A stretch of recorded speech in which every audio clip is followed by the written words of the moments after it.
Hi hello జై శ్రీరామ్ వందే మాతరం. నేను మీ Pushpa. Welcome to moral Opera.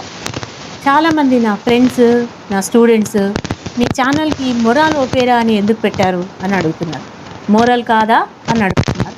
కానీ ఇది మోరల్ కాదు. మోరల్ స్టోరీస్ బోరింగ్గా చెప్పడం నాకు ఇంట్రెస్ట్ లేదు.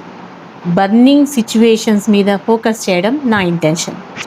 ఓకే, మొరాల్ అంటే ఎక్స్ట్రీమ్ సిచ్యువేషన్స్లో మన ఎమోషన్స్ని ఎలా బ్యాలెన్స్ చేసుకుంటున్నాం, పాజిటివ్ వైబ్స్ని డెవలప్ చేసుకుంటూ నెగటివ్ వైబ్స్ని ఎలా డిలీట్ చేస్తున్నాం అనేది ఇంపార్టెంట్.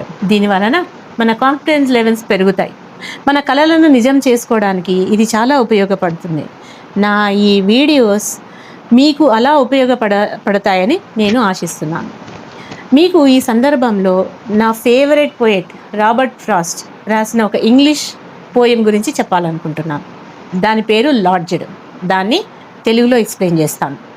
ఒక అందమైన రంగురంగుల పూదోట ఉంది. అది రంగులతోనే కాకుండా సువాసనలు వెదజల్లుతూ అందరినీ ఆకర్షిస్తూ ఉండేది. అందులో వెళ్ళేవాళ్ళు చాలా ఆనందంగా గడుపుతూ దాన్ని మెచ్చుకునేవాళ్ళు. అప్పుడు అది చూసి వర్షానికి చాలా జలసి పుట్టింది. అసూయతోనే గాలిని పిలిచింది. నేను భారీగా కురుస్తాను, నువ్వు బాగా వీచి దాని వేళ్ళను పెకిలించు అని చెప్పింది. వెంటనే గాలి విపరీతంగా వీచింది. వర్షం భారీగా కురిసింది. వీచి కురిసి రెండూ అలిసిపోయి ఆగిపోయాయి. వర్షం తరువాత రెమ్మలు విరిగి పూలు తలవాల్చుకున్నాయి. కానీ చెట్లు మాత్రం కదలలేదు. వేళ్ళు వాటిని నిలబెట్టాయి.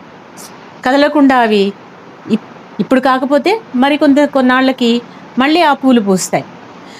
కానీ ఇక్కడ మన కవి చెప్తుంది, ఆ విరిగిపోయిన పూల యొక్క మనసు వానకి అర్థం కాలేదు, గాలికి అర్థం కాలేదు, వాటి తల్లి అయిన మొక్కకు అర్థం కాలేదు, భూమి అయిన తండ్రికి అర్థం కాలేదు, నాకు మాత్రమే తెలుసు అని చెప్పాడు. ఇక్కడ మన కవి మాట్లాడుతుంది విరిగిపోయిన పూల గురించి కాదు, పూల లాంటి సున్నితమైన మనసున్న పిల్లల లేత మనసుల గురించి.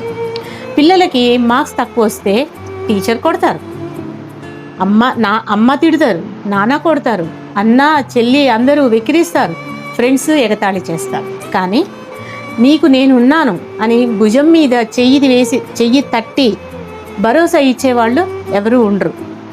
అలాంటి వాళ్ళు వాళ్ళ వీపు తట్టి నేనున్నాను, నువ్వు చేయగలవు అని భరోసా నింపే ధైర్యాన్ని నేను కావాలని నా ఈ చిన్ని ప్రయత్నం మీరు అందరూ ఆశిస్తారని ఆశిస్తూ, ఇంతవరకు మా వీడియోస్ని చూసారంటే మీకు కొంచెమైనా అర్థమై ఉంటుంది. పిల్లల్ని బాధ పెట్టకుండా వారికి ఏ విధంగా చెప్తే అర్థమవుతుందో ఆ విధంగా చెప్పడానికి ప్రయత్నించండి. మరి ఇలాంటి కథలు వినాలనుకుంటే మా ఛానల్ని సబ్స్క్రైబ్ చేసుకోండి. ఒకవేళ చూస్తున్నది పిల్లలైతే మీకు ఏవైనా సమస్యలు ఉంటే వాటిని కామెంట్ సెక్షన్లో షేర్ చేసుకోండి, మనం చర్చించుకుందాం. ఈరోజుకి ఇంతే. Thanks for watching. Pushpakumari signing off.